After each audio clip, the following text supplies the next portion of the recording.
اللہ اللہ اللہ اللہ نحمدہ ونصلی ونسلم علی رسولہ الکریم اما بعد فاعوذ باللہ من الشیطان الرجیم بسم اللہ الرحمن الرحیم۔ انسان کی فطرت میں یہ پایا جاتا ہے کہ جب وہ کسی سے اپنی تعریف سنتا ہے تو وہ خوش ہوتا ہے، اور جب وہ کسی سے برائی سنتا ہے تو وہ پریشان ہو جاتا ہے۔ دو طرح کے رویے انسانوں میں دیکھے گئے ہیں۔ ایک وہ لوگ ہیں جو اپنی ہی تعریفیں کرتے رہتے ہیں، انہیں کسی کی تعریف اچھی نہیں لگتی، ان کے منہ میں بس اپنی ہی تعریفیں رہتی ہیں، خود ستائی میں مصروف رہتے ہیں۔ اور دوسرے وہ لوگ ہیں جو لوگوں کی تعریفیں کرتے کرتے نہیں تھکتے، چاپلوسی کرنا ان کی عادت ہے، تعریفوں کے پل باندھنا ان کی عادت ہے۔ تو یہ جو دوسرے رویے کے لوگ ہیں یہ زیادہ خطرناک ہیں۔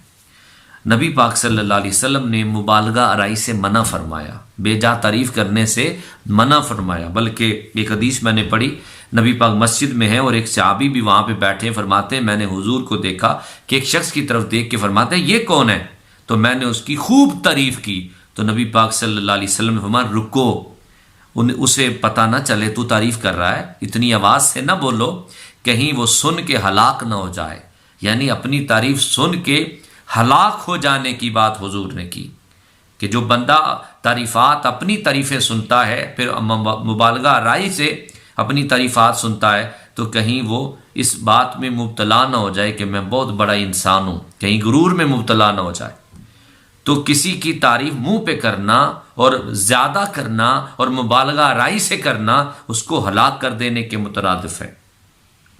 بلکہ ایک بندے نے دوسرے بندے کی تعریف کی نبی پاک صلی اللہ علیہ وسلم کے سامنے، تو آپ نے فرمایا افسوس ہے تجھ پہ، تو نے ویلا کا افسوس ہے تجھ پہ، قطعتا اتو کا صاحبی کا، تو نے اپنے بھائی کی گردن توڑ دی ہے، تو نے اپنے بھائی کی گردن توڑ دی ہے۔ کئی بار حضور نے یہ جملہ ارشاد فرمایا۔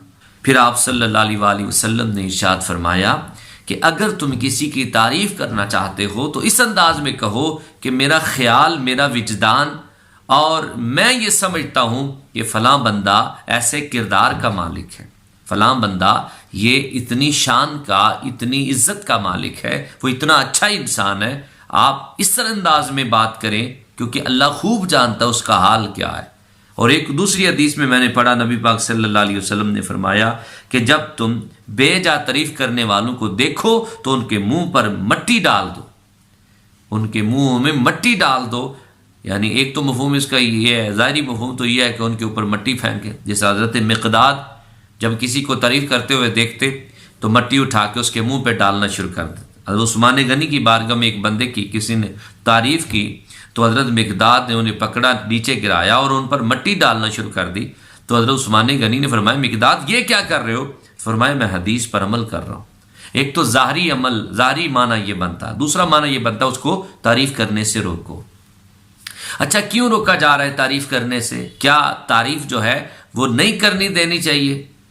بلکہ اس کے اوپر جو ہے نا وہ یہ واضح طور پہ بتایا جا رہا ہے کہ بے جا تعریف نہ کی جائے، مبالغہ آرائی نہ کی جائے۔ اس کا نقصان کیا ہوتا ہے؟ لوگ غرور میں مبتلا ہو جاتے ہیں، لوگ اپنی خود ستائی میں جو ہے نا وہ مصروف رہتے ہیں، پھر انہیں جو ہے نا وہ ان کا دل کرتا رہتا ہے ہماری تعریفیں ہی ہوتی رہیں، پھر وہ اچھے اچھے کام چھوڑ دیتے ہیں، ہم تو پہلے ہی بڑے اچھے انسان ہیں۔